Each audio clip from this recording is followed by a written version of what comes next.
அனைவருக்கும் அன்பான வணக்கங்கள். நவீன விஞ்ஞானம் உலகில் இல்லாத யாவற்றையுமே புதிதாக கண்டுணர்ந்து மக்களுக்கு பயன்படும் வகையில் வழங்கி கொண்டிருக்கின்றது.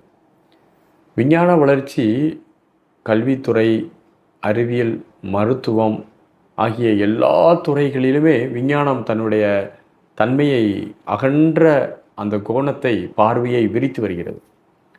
ஆன்மீகத் துறையில் விஞ்ஞானம் மெல்ல மெல்ல மெல்ல கவனத்தை செலுத்த வேண்டிய காலகட்டத்திற்கு வந்துவிட்டோம். ஒரு காலத்தில் ஆன்மீகம் எல்லாம் மூட நம்பிக்கை என்று சொல்லப்பட்டது. ஆனால் அவர்கள் முன்னோர்கள் சொன்ன பல விஷயங்களை எடுத்து பார்க்கும்போது பல அறிவியல் கூறுகள் அதுக்குள்ளே இருந்திருக்குது. இன்னைக்கு விஞ்ஞானம் வளர்ந்து ஒவ்வொரு கோள்களையும் உற்று நோக்கி ஆராய்ந்து பெரிய பெரிய நுண் கருவிகளை வைத்து ஆராய்ச்சி செய்து சூரியன் இந்த கதிர்களை வீசுகிறது, செவ்வாய் இளம் சிவப்பு நிறமான கதிர்களை வீசுகிறது, புதன் பச்சை நிறமான கதிர்களை வீசுகின்றன, வியாழன் பொன்னிறமான கதிர்களை வீசுகிறது, சனி சாம்பல் நிறமான கதிர்களை வீசுகிறது என்று விஞ்ஞானம் இன்றைக்கு பட்டியல் போட்டு சொல்கிறது. நவீன விஞ்ஞானம் இன்னைக்கு 21ஆம் நூற்றாண்டு கடந்து போக போகிறோம். அப்போ அப்படிப்பட்ட ஒரு காலத்தில் நம்ம இருந்து கொண்டு பல்வேறு அறிவியல் கூறுகளை வைத்து ஒரு 100 ஆண்டுகளுக்குள்ளே எல்லாத்தையும் ஆராய்ச்சி பண்ணுறீங்க. ஆனால் 2000 3000 ஆண்டுகளுக்கு முன்னாலே கோயில்களில் நவக்கிரக வழிபாட்டு முறைகளில் எல்லாத்துலேயுமே என்ன செஞ்சு வச்சுருக்காங்க? எல்லா கலரும் போட்டு வச்சுருக்காங்க. எப்படி சாத்தியம்? அப்போ முன்பே தியானத்தின் மூலமாக நுட்பமான மனநிலையில் இருந்து கொண்டு நம்முடைய முன்னோர்கள் பலவற்றையும் ஆய்ந்து சொல்லியிருக்கிறாங்க. ஞானத்தால் ஆராய்ந்து சொல்லியிருக்கிறாங்க. அது இன்னைக்கு விஞ்ஞான கருவிகளை எல்லாம் வைத்து பார்க்கும்போது அது சொல்லப்படி. திருக்குறளில் பூமி உருண்டையாக உள்ள பொருள்தான் சுழலும், சுழன்று ஏற்பினது உலகம் அப்படின்னே வள்ளுவர் சொல்கிறார். சுழலக்கூடியது என்று சொல்கிறார். 2000 ஆண்டுகளுக்கு முன்பே வள்ளுவர் பூமியை உருண்டையாக இருக்கும், அது சுழலும் என்று சொல்லக்கூடிய ஒரு அறிவியல் நோக்கம் இன்னைக்கு பார்த்தீங்கன்னா நீங்கள் ஆராய்ச்சி பண்ணி பூமி உருளைன்னு சொல்கிறீங்க. அப்போ நம்முடைய முன்னோர்கள் ஞானத்தின் உச்சத்தில் இருந்து கொண்டு பல விஷயங்களையும் சொல்லியிருக்கிறார்கள்.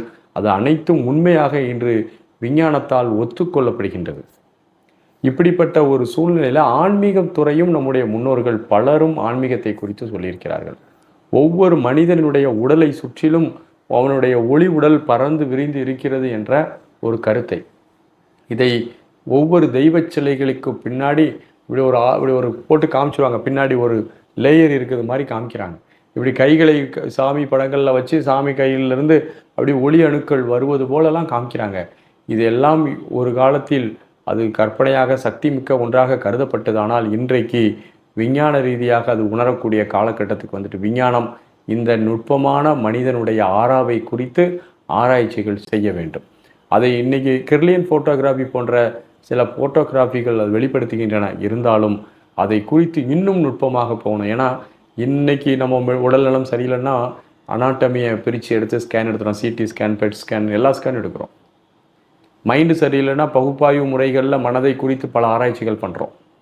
அதேபோல் இந்த உடலுக்கும் மனதுக்கும் நோய் வருவதற்கு முன்பே மனிதனுடைய ஆறாவில் அதற்கான சிம்டம்ஸ் உருவாகிடும். இன்னும் கொஞ்ச நாள் கழித்து விஞ்ஞானம் அதை கண்டு கொண்டிருந்தால் ஆறாவை ஸ்கேன் பண்ணிவிட்டு மனிதன் உடலில் நோய் வருவதற்கு முன்பும் மனதில் பிரச்சனைகள் வருவதற்கு முன்பும் ஆறாவிலேயே சரி செய்து கொள்ளக்கூடிய காலகட்டம் மெடிக்கல் துறையில் விரைவாக உருவாகும் என்பது என்னுடைய ஒரு நம்பிக்கை. இப்போ நம்ம ஆறாவை ஒரு சிலரால் பார்க்க முடிகிறது. ஞான திருஷ்டி உள்ளவர்கள் அல்லது ஓரளவு 3வது விழிப்படைந்தவர்கள் மற்றவர்களுடைய ஆறாவை பார்க்க முடியும் என்ற ஒரு செய்தி இருக்கிறது. ஒய்எம்சியில் நம்ம கிட்டத்தட்ட 2000க்கும் மேற்பட்ட நபர்களுக்கு ஆர்ஆர் ரீடிங் பண்ணியிருக்கிறோம்.